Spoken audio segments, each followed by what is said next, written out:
What's up guys, hello for Football Talk here, closing out the first half of a divisional draft and roster review series. We've already talked extensively about the NFC and AFC North, as well as the NFC East a couple of days ago, so now again we'll transition to the AFC East with the Bills, Dolphins, Patriots and Jets today, reviewing how the offseason have gone so far, as the player acquisition period has largely been finalized, outside of a few veteran free agents still sticking out there. Of course the draft was only about a month ago when this comes out, and that's the lens through which I look at all these rosters. This is simply me going team by team, sharing my thoughts on every single player selected, with how they fit in the roster, and tie into any other additions/departures we may have seen over the respective positions.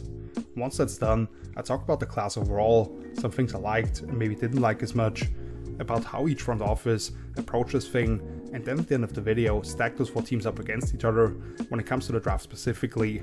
As always, I'm not gonna pretend like there weren't 2 to 3 players in each video, and I know off the dome that there's one team that picked a couple of specialists who I don't evaluate that I didn't get to,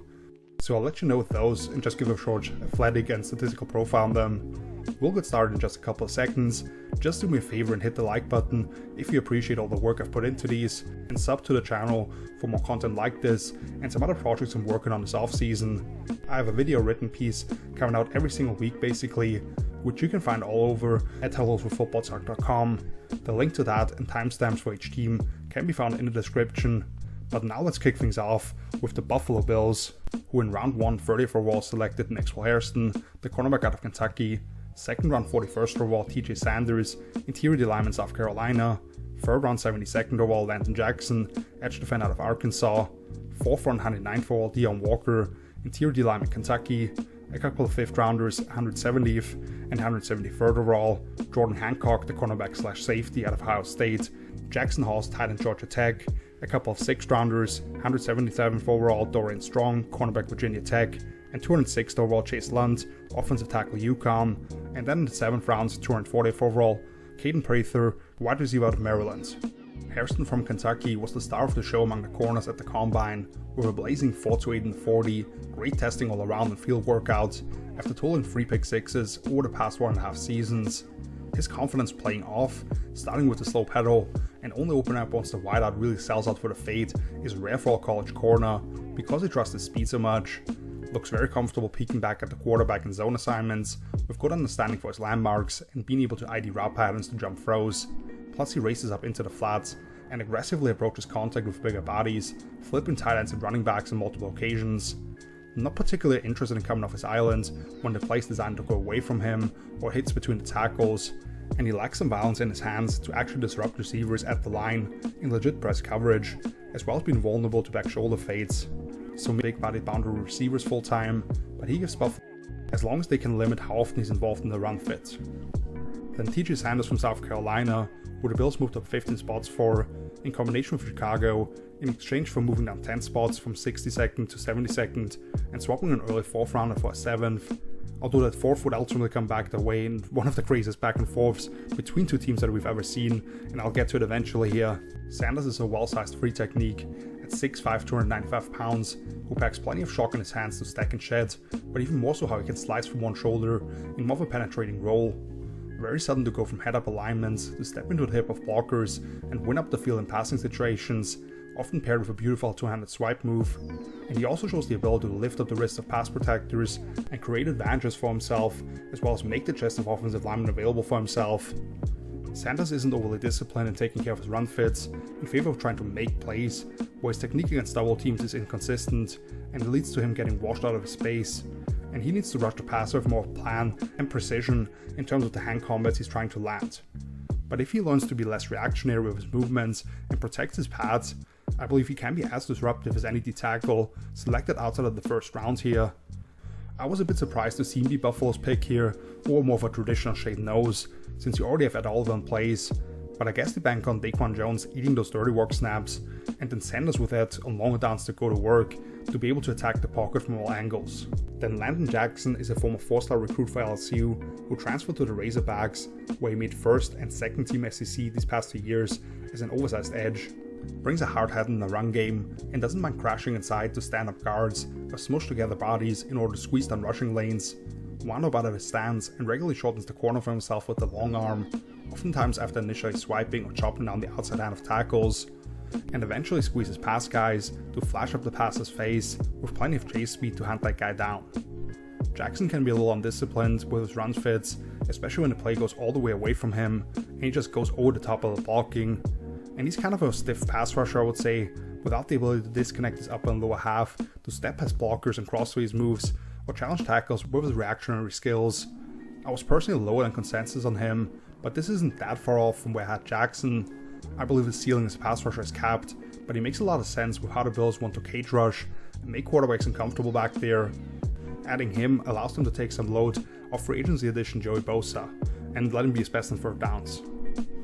Then Dion Walker in the 4th round from Kentucky, and that's the pick that I referenced with one of the wildest histories you're going to find, and whatever happens could be a funny story down the road. So the Bears originally sent the 2024 5th rounder to Buffalo early last offseason for offensive lineman Ryan Bates. Chicago then wanted the pick back when they would have otherwise been done once the draft rolled around to select edge defender Austin Booker, and sending this pick, which would ultimately 109, to the Bills for it.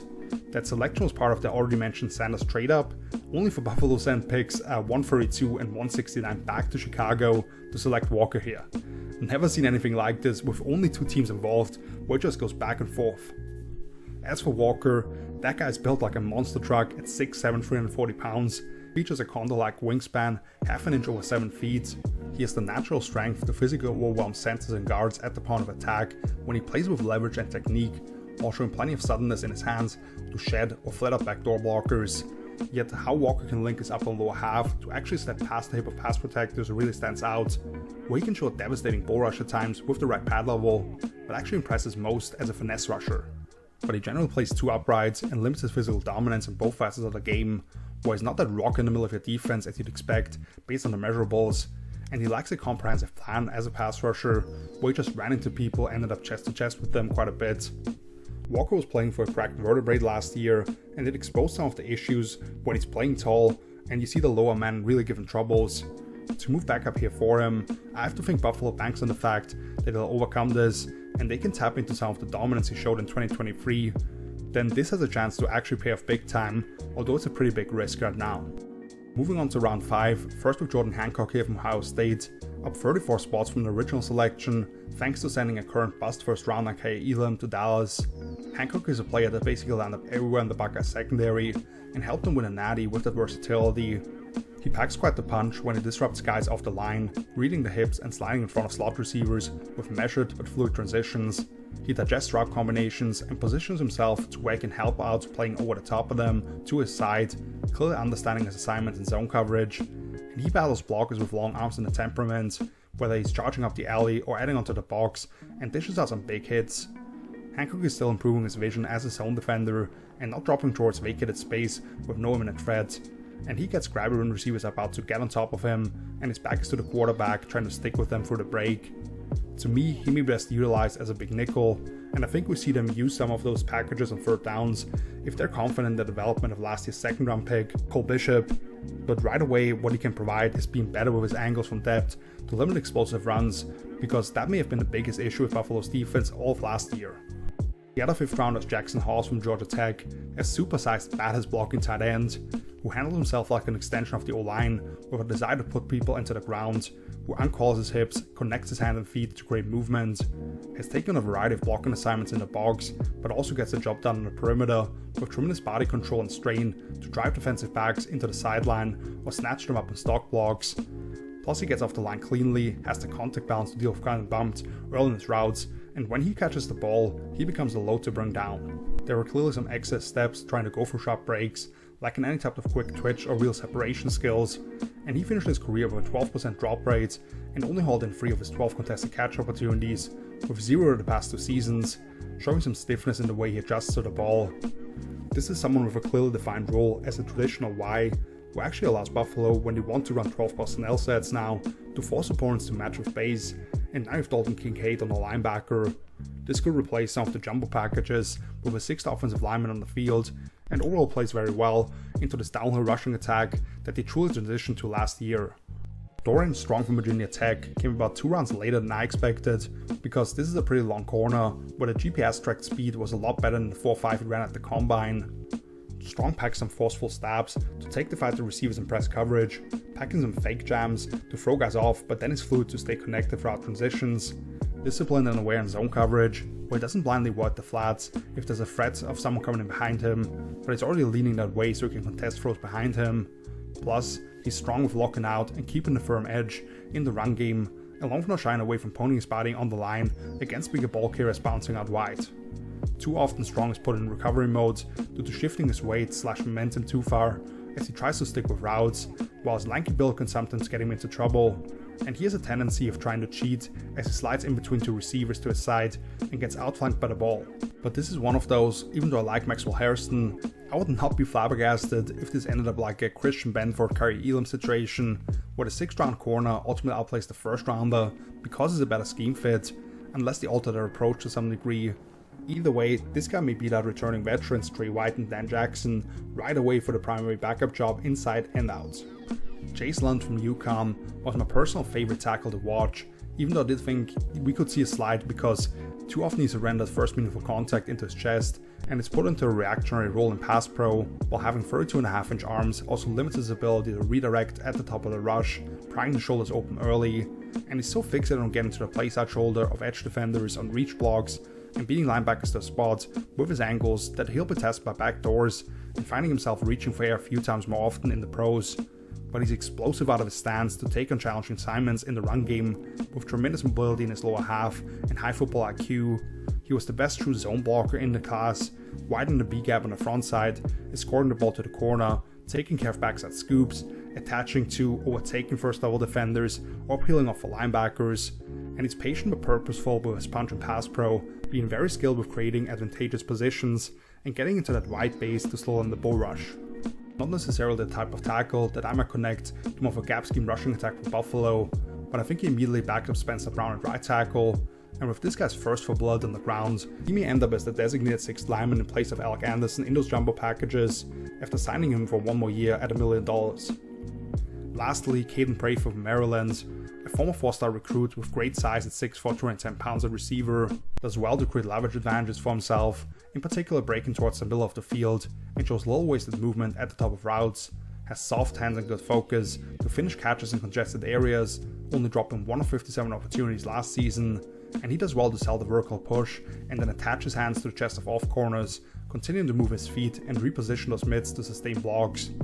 He's more of a linear athlete who relies on long strides and shows a stiffness in his hips and doesn't push enough in the drive phase of the routes. And I don't think Prather's vertical ball tracking is a strength of his game. For a team without a traditional X, even with the addition of Josh Palmer, who would want more of a stretch element to that offense, I could see Prather eat some into that workload eventually, but having also signed a very different free agent Elijah Moore, this has become a pretty crowded room to make it. Heavy defensive draft, with the only one of the first 7 selections on offense being a blocking tight end.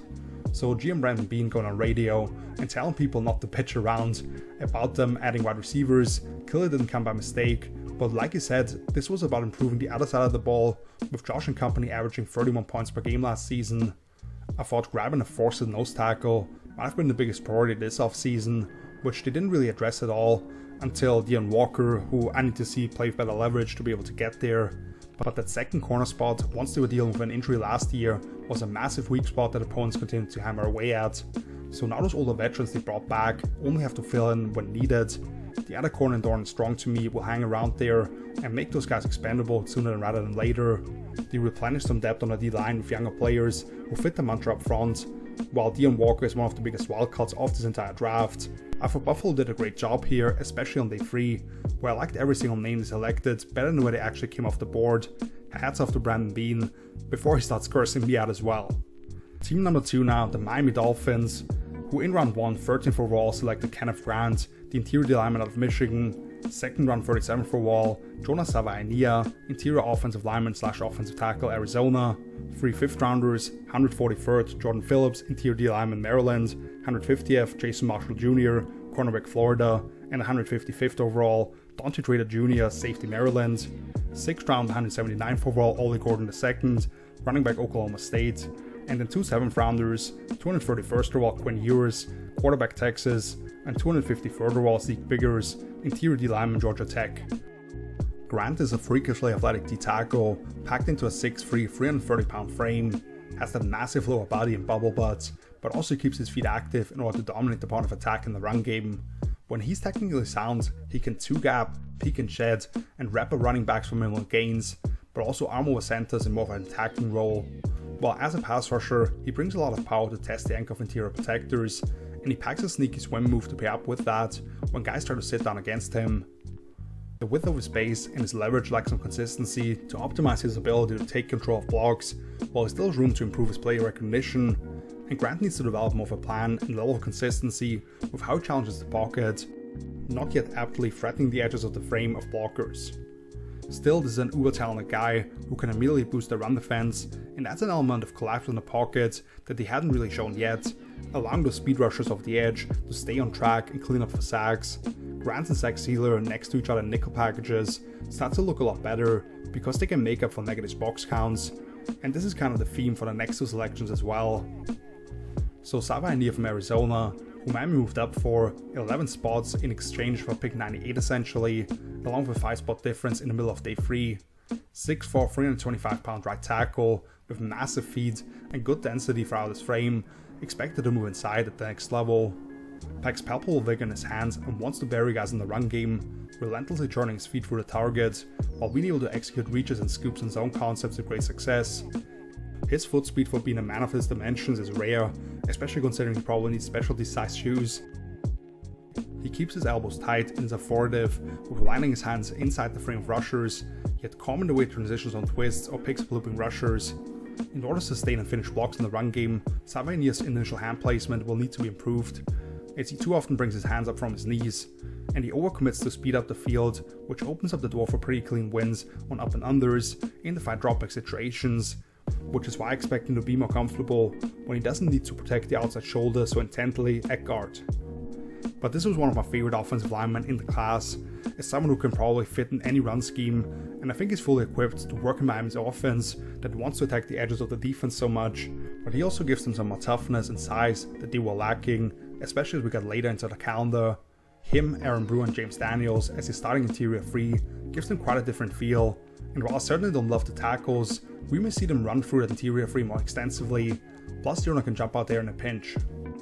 Then 3 picks in the 5th round, which I'll try to be a little quicker on. First with Jordan Phillips from Maryland, 6'1", 320 pounds, very talented nose tackle, who strikes with his hands as the ball is snapped and bends big men backwards constantly. He eats double teams for breakfast and has a stout anchor to deal with multiple points of pressure.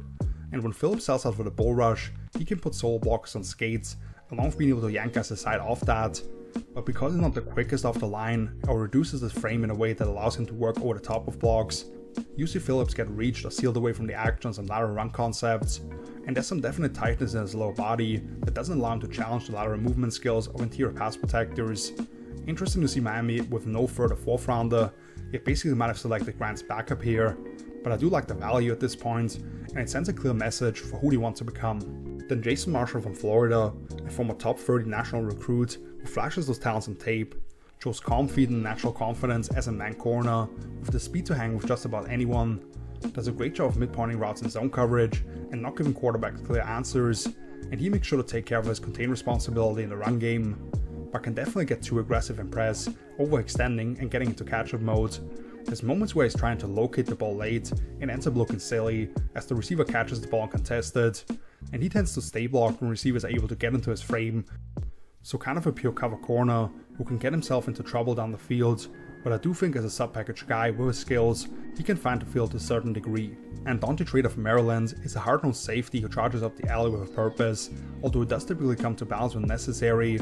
We really like Trader's fit in a split safety structure, where he's allowed to drive in routes in front of him with quarters principles, and he shows the physicality to match up with tight ends at a high level, and looks very comfortable punching through the pocket of intended targets. The desire to make plays coming downhill pulls him out of position at times, he's overzealous with driving up against completions in front of him, and completely whiffs at times, and he may get penalized more regularly at the next level with his grabby coverage style. This safety room definitely brings up a lot of questions, with Ashton Davis and Afetu Melifonwu currently slated to start, so you definitely need to add someone and trade as a solid option, even though I feel much more comfortable with him playing closer to the ball. 6th round, the Oklahoma State running back Ollie Gordon, who led the FBS with over 1,700 rushing yards in 2023, before the Cowboy offense kind of fell off last season and his numbers suffered in the process. But this is a 6'1", 220 plus pound back with real explosion through the hole, can build at some pretty good top end speed, and when he has a head of steam, he's tough to bring down.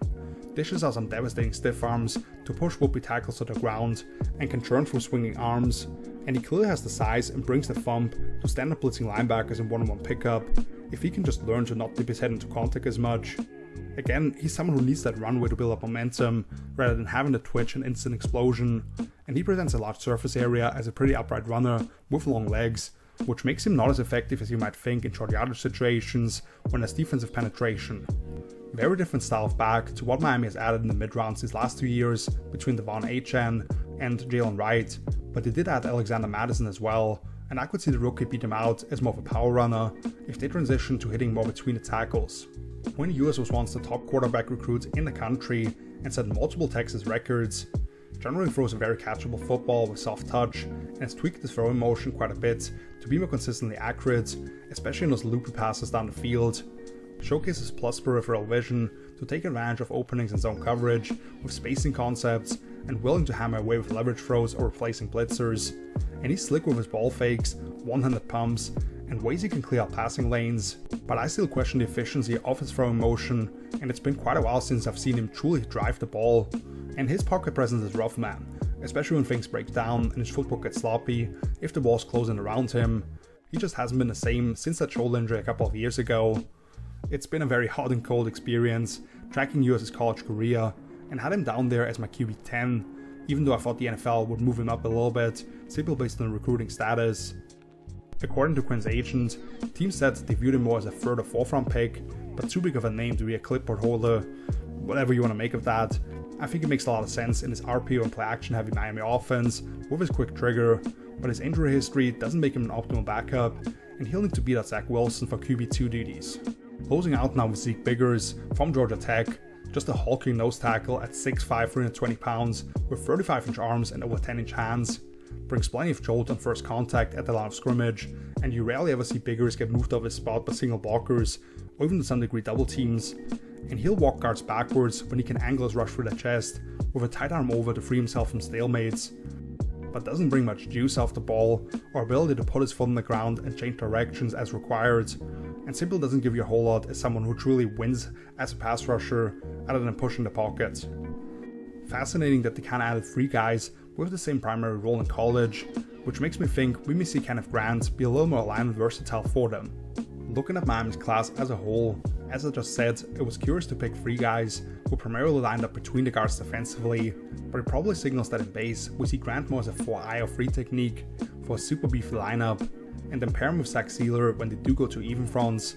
In terms of going name by name and comparing them to consensus boards or my personal rankings, I didn't think they made any real surplus value selections, maybe other than Gordon in the deep running back class. What I did like is the message this draft sends to their own team and their opponents. We're going to get bigger, tougher, and you're not going to push us around anymore once we get to December, and hopefully for them January. They committed financially to quarterback Tua Tagovailoa last offseason, but might have reached the ceiling of this catch-and-shoot style attack with the out-of-the-catch specialists. Let's see how much longer Tyreek Hill hangs around still, or if they find a trade partner before week 1, but I think we see more of a downhill rushing approach, and Anthony Weaver on defense now has the beef in the trenches to get to 3rd and long, where he can throw out all those exotic pressure packages. Let's now transition to the New England Patriots, who made the most selections of the AFC East. 1st round 4th overall Will Campbell, offensive tackle / interior O-lineman LSU. 2nd round 48th overall Trevion Henderson, running back Ohio State. 2 3rd rounders, 69th overall Cal Williams, wide receiver Washington State. And 95th, Jared Wilson, interior O-lineman Georgia. A couple of 4th rounders, 106th Greg Woodson, safety Cal, and 137th overall Joshua Farmer, interior D-lineman Florida State. 5th round 146th overall Braden Swinson, edge defender LSU. 6th round 182nd overall Andres Borregales, kicker Miami. And then 3 7th rounders, Marcus Bryant, the offensive tackle from Missouri, Julian Ashby, the long snap out of Vanderbilt, and Kobe Minor, the cornerback out of Memphis. Right off the bat, we have to remember that New England was slated to pick first overall until the 7th round rookie quarterback Joe Milton won them an otherwise meaningless Week 18 game against the Bills, which was already confusing at the time since owner Robert Kraft fired head coach Rob Mayo like half an hour after the season was wrapped up, and they've since traded Milton to Dallas for a 5th. So even though the Pats owned this 4th overall pick and selected Will Campbell there, they were in an unenviable spot since Cam Ward and the 2 generally accepted blue chip prospects were off the board at that point, with supposedly no trade partner available. So what they did here was pick the guy who was one of the premier left tackles in college football against SEC competition in Campbell from LSU. This is a great athlete with the mental fortitude of a pro already, taking excellent angles and driving his feet through the target in the run game. He plays with his feet underneath himself and superb ankle flexion to have his cleats in the ground in contact, being fundamentally sound with keeping his hands and lower body connected, and he efficiently passes off assignments and positions himself to pick up bloopers, with smooth lateral slides, which also allows him to cut off crossface movement.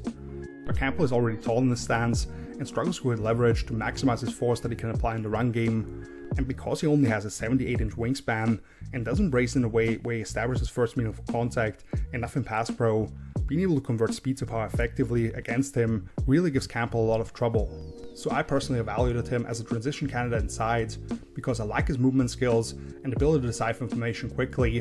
while his limited length and how he braces for power could be a real problem on the edge at the next level. Pretty clearly the Pats will allow him to fail at left tackle, but that's where I would have personally been more comfortable with taking the top true tackle in Missouri's Amon Membu and try to reprogram the 21-year-old athletic freak over from the right side. 2nd round Trayvon Henderson, Ohio State, who looked like the next great Buckeye running back early on, and even though he never quite lived up to the sky-high expectations of his freshman season, he was one of the most explosive weapons in college football yet again this past year.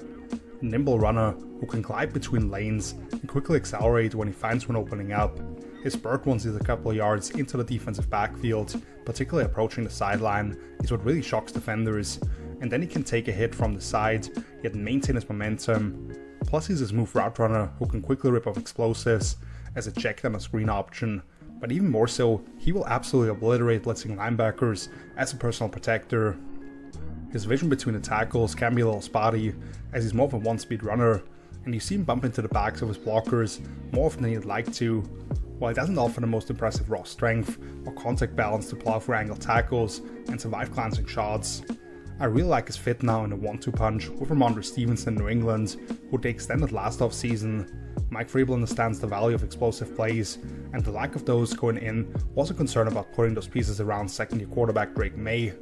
which they continued doing with Kyle Williams, the Washington State wide receiver, who has 4-4 flat speed to get on top of corners, but it's his efficiency off the line and through his breaks to use that vertical prowess to his advantage as he has defenders at his mercy. He's cleaned up some of his early career drop issues, tracks the deep ball with sharp focus, and has impressive body control to haul in nearly 63% of his contested targets last year, and he gets vertical with the ball with zero delay, where he can rapidly turn routine catches into big plays and slips out of a bunch of tackles. Williams looks less comfortable in the picture changes post-snap, and he can drift a little bit too much on long developing routes. Plus his effort as a run blocker is a little more sporadic, and he's had discipline issues on the field with unnecessary penalties. But right around where I valued him, I shouted out Williams at the Senior Bowl already. The hype kinda got off the rails at some point, as typically is the case when every round tries to jump on one guy, but really fun receiver who can land up pretty much anywhere, including as a true X with his release package. I would not be shocked at all if the rookie leads this team in receiving yards, even if veteran addition Stephon Diggs catches the most balls. Jared Wilson from Georgia at 95, which I thought was already good value for the Pats, but even better, they get a 4th rounder next year from the Chiefs in order to move down 10 spots here. That's phenomenal. This is one of the most athletic centers to ever come through the combine, and his tape as just a first-year starter was pretty damn good. Zero delay off the snap, and instantly erases space to first-level defenders and down blocks, and attaching for combos. Showcases an impressive ability to be tasked with challenging pulling duties or second-level blocks, while in pass pro, he brings great lateral agility to mirror twitch interior rushers, while regularly getting underneath the chest of them to neutralize them. Wilson doesn't bring a whole lot of thump into initial contact to create the displacement you're looking for on gap schemes in particular, and depending on how much NFL officials allow him to get away with it, hugging opposing rushers could lead to being penalized more regularly at the next level. New England signed former Viking Garrett Bradbury in free agency as a stopgap option at center, and maybe he's the week 1 starter, but I'd be surprised if Wilson enters the lineup at some point if they end up switching them back, and I could see him and Drake form a long-lasting partnership as they learn the intricacies of this Josh McDaniel offense together. 7 more day 3 selections, first Craig Woodson, the safety from Cal, 6'4", 200-pound safety who buzzes down against the run under good control, with square paths and great location of the football, tracks the quarterback's eyes as it works for progressions, and floats towards where the ball ultimately goes, positioning himself well between multiple vertical routes, while as a slot defender, he clicks and closes on breaks from flat-footed alignments with conviction, with the 4.45 speed to hang with most guys who match him up with. There's room to meet blockers earlier and with more force instead of allowing them to get and stick to him, along with cleaning up his angles a little bit, and savvy quarterbacks can manipulate and pull Watson off his landmarks with the eyes and shoulders. Because of where he was in consensus boards, I already expected to call Woodson a great value selection. He at the top of day 3, I'm perfectly fine with it, as someone who could immediately be a starter in free safety packages, with Kyle Duggar and Jabril Peppers very capable of playing closer to the ball. Joshua Farmer from Florida State is a 6'3", 310-pound bundle of explosive power with legit knockback force and 35-inch arms to keep blockers at bay. He shows the grip strength to pull aside guys above his weight even, and great pathways to the ball for himself, including as a pass rusher off the ball. And he has surprisingly good agility laterally to mirror the movement of quarterbacks in control rushes or if his initial approach stalls. Farmer needs to do a better job of consistently playing with good pad level and not spinning off blocks or peeking at the ball carrier too much, and he should generally work on attacking half the man, and in passing situations in particular, threaten the edges of the frame as more of a straight line athlete at this point. I thought Farmer still had a ways to go technically, and to fully take advantage of his talent, but as a gap shooter and someone who can attack the depth of the pocket, there's a lot to work with. After you landed a big free agent ticket with Milton Williams already, we'll see what the health situation for Christian Barmore is. Adding one more disruptor to that can't hurt. Braden Swinson from LSU is a former high recruit for Oregon who didn't fully break out until his past season with the Tigers, punches with heavy hands and releases off blocks when he's near the point of attack to wrap with the runner, times up the strike of tackles well, and swipes or chops on the outside arm to great success with a pretty wide array of moves, and off that does well to angle his rush through the chest, and he shows impressive fluidity to cross the face of linemen, stunting or looping across the formation. Swinson gets too far up the field at times against drive blocks, and tends to lose track of the ball more than you'd like to see. And as good as he was in getting to the apex of his rush and knocking away the hands of tackles, it's that ability to get his lower body pointed at the quarterback that keeps him from finishing with high sack totals. Clearly some reports about a lack of maturity played a huge part in Swinson falling this far. I had him about 100 spots higher on my personal big board, and he has legit impact starter potential. New England added a couple of bandier guys off the edge this offseason with Harold Landry and Caleb on Jason to pair with the massive Keon White, who slides inside quite a bit on passing downs. Now Swinson can bring more of a pocket compression as a true edge. For the final 4 here, I'll be very quick. Andres Borregales is the Miami kicker. I personally don't evaluate specialists, but by all means was a top rated kicker on basically all boards, and I did see him banging some big kicks. Converted all 62 of his PATs last season for an explosive Hurricane offense, and only missed one of his 19 field goals, making both of his attempts over 50 yards. The kicker they previously had on the roster only had attempted 12 field goals in his one season of NFL action as a reserve in Minnesota, although he did make well with one of those, but obviously they thought of him very highly here. DeMarcus Bryant, the Adam Mizzou tackle, who didn't receive nearly the same attention as the younger, more athletic Alman Membu on the right side, but 42 career starts on the left between SMU and the Tigers, 6'7", 320 pounds, with an 83-inch wingspan, and did run sub 5 seconds in the 40 at his pro day, uses the length well to stay connected in both phases of the game, and he mitigates some lack of bend with his powerful upper body, but overall plays with high pads, which limits his agility and power as a run blocker, and his hand and field can kind of feel segmented as a pass protector. Solid swing tackle here potential in the 7th. Then Julian Ashby from Vanderbilt. These final 2 picks for New England they got back in return for an early 7th rounder from Kansas City, by the way.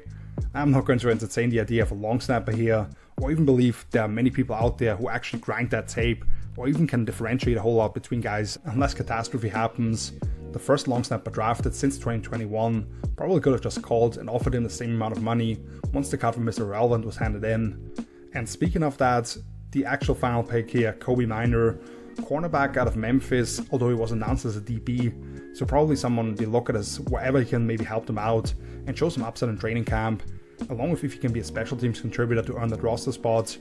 5'11", 185 pounds, mid 4.5 speed, but pretty solid coverage numbers over the last 2 years as a starter at Indiana and Memphis, physical coverage and run defense profile, but 0 career interceptions and somewhat limited athleticism. But damn, the Patriots kinda killed it through the first 6 rounds at least. Didn't love picking a couple of specialists beyond that, but with 11 total selections, I can't thank them too much. At the same time, I can't give them full credit for picking Swinson in the 5th round, when clearly the character concerns dropped him that far. Still, whether Campbell proves me wrong and becomes a solid starter on the blind side, or ultimately ends up as an impact player inside, I have a tough time seeing him not being a fixture on the line for a decade, which is a high bar. You could arguably the most explosive running back in the draft, who also simply won't allow Drake May to get nasty cut in the pocket, like he was at times as a rookie. Kyle Williams gives them a 1 true separator, and big play threat for a receiving corps that desperately needed it,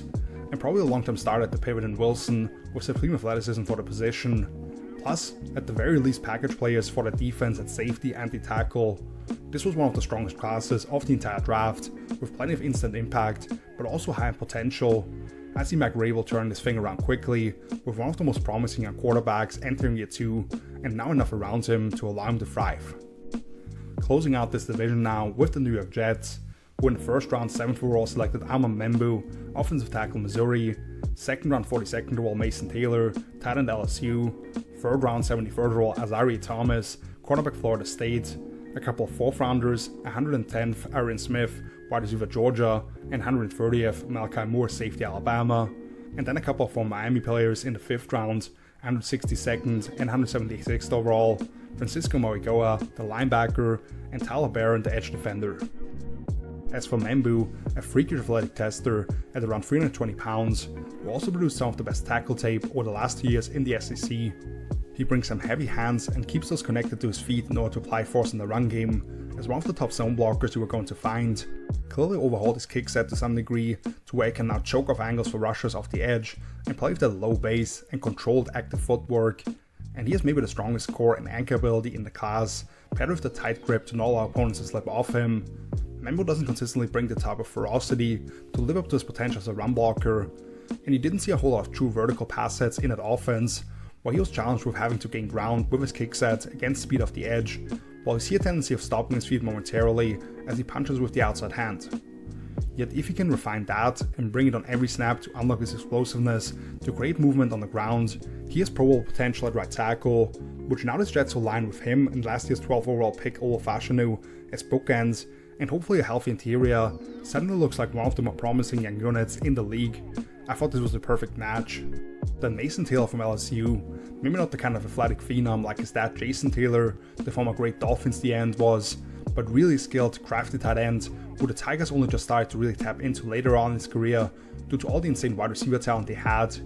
As a blocker, he's quick out of his stance, has excellent short area agility and coordination to take care of backside seals and to wall off linebackers. His feet are light and also underneath tail as a route runner, showing an advanced understanding for altering tempo, throwing in head fakes, and identifying soft spots in zone coverage. And then he's just such a natural catcher of the football, who largely looks undeterred by nearby defenders squeezing in and initiating contact as he extends for it.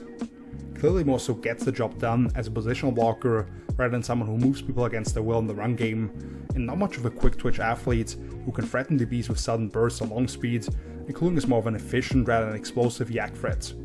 I thought this was exactly the range he should have come off the board in, because Taylor isn't a supreme athlete, but just finds ways to get open, catch the ball, move the chains. While you have Jeremy Ruckert is more of a prototypical inline player, this immediately is the top pass catching tight end for the group.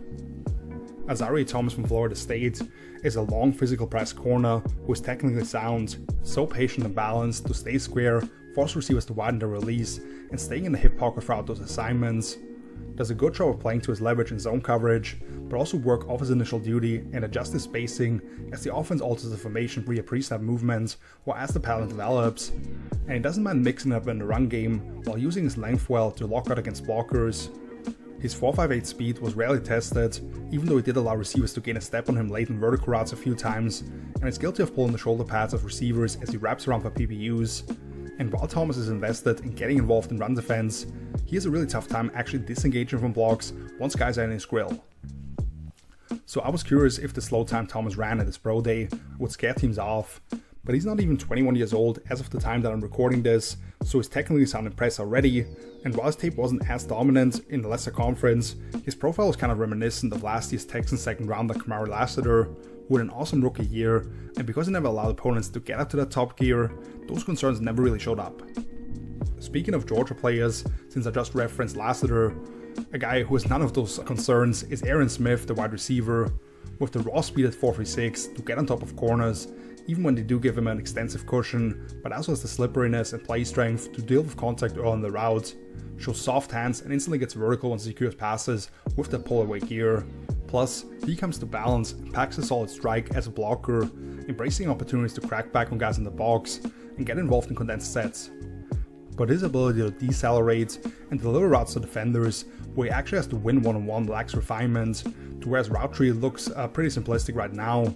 and he dropped nearly 19% of catchable passes over the last 2 years, with plenty of issues tracking the deep ball and an abysmal contested catch rate below 17% for his career. So this is primarily a vertical threat, who probably has his best shot of seeing the field early on with the stuff he does when he isn't getting the ball, with how he clears out space and what he does as a blocker. That's after the Jets selected another pretty one-dimensional receiver in the third round last year in Malachi Corley, who was almost like a running back playing the position. This was way early for me, and I can't get on board with selecting those role players in the middle rounds when they don't really have any secondary wide receivers they can truly rely upon as full-time contributors. But Malachi Moore, the Alabama safety, I can buy into much more as a versatile figure in the secondary, who has been a glue piece for the Crimson Tide defense for multiple years by now, recognizes when traffic is coming his way, and takes angles to not lose leverage in the run and screen game, while using his hands proactively to punch off blockers. Moore shows a great feel for progressions, commanding space in zone assignments, and taking away air in the coverage, while racing up in short completions with an attitude. And he clearly is aware of formational tendencies and which routes to expect in isolated coverage, showing great anticipation, light feet, and quick burst to not lose face.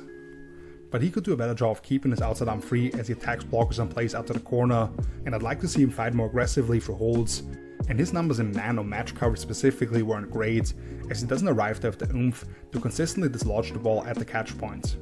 New York handed Andre Cisco a solid amount of cash for 1 year, to pair with Tony Adams of the slight down season, which was pretty much the case for everyone in the Jets D. I could see plenty of big nickel sets with Moore back in that star role that he had early on during his time with Nick Saban, if they can move Michael Carter II some outside, or they go to dime altogether against 11 personnel heavy teams with both of those guys inside the numbers. Closing out with a couple of former Hurricanes in the 5th round, first Francisco Marigoa, the linebacker, well-built thumper between the tackles, who is instinctive and trusts his eyes to immediately trigger downhill when the offense pulls someone to his side, has improved his spatial awareness for ancillary targets and how to affect multiple routes within the timing of the concept, which led to him getting his hands on by far the most balls of his career in 2024, and he's an effective blitzer who times up his arrival well and shows a knack for locating and slicing through vacated rush lanes.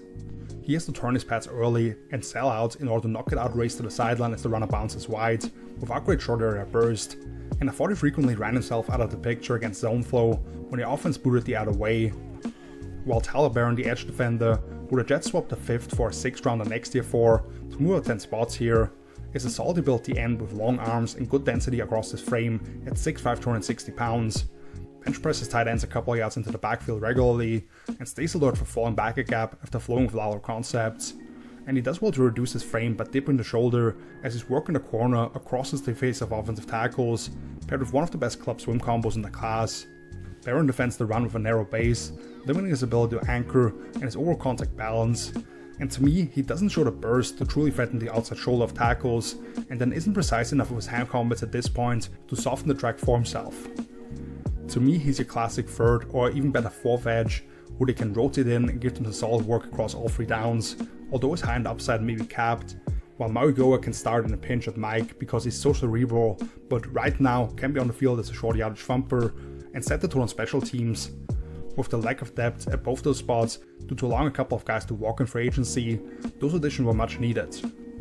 Looking at this total haul for the Jets, I think they did pretty well to find kind of high floor players through the first 2 days, who will immediately start at right tackle, tight end and corner I believe, which in the case of Mason Taylor at least as a primary pass catcher at that position. Aaron Smith early in the fourth is one of those didn't you learn your lesson type of deals, where he can have a role as a vertical stretch element and as a blocker, but I have to ding them for picking him that early when there were several more well-rounded receivers available.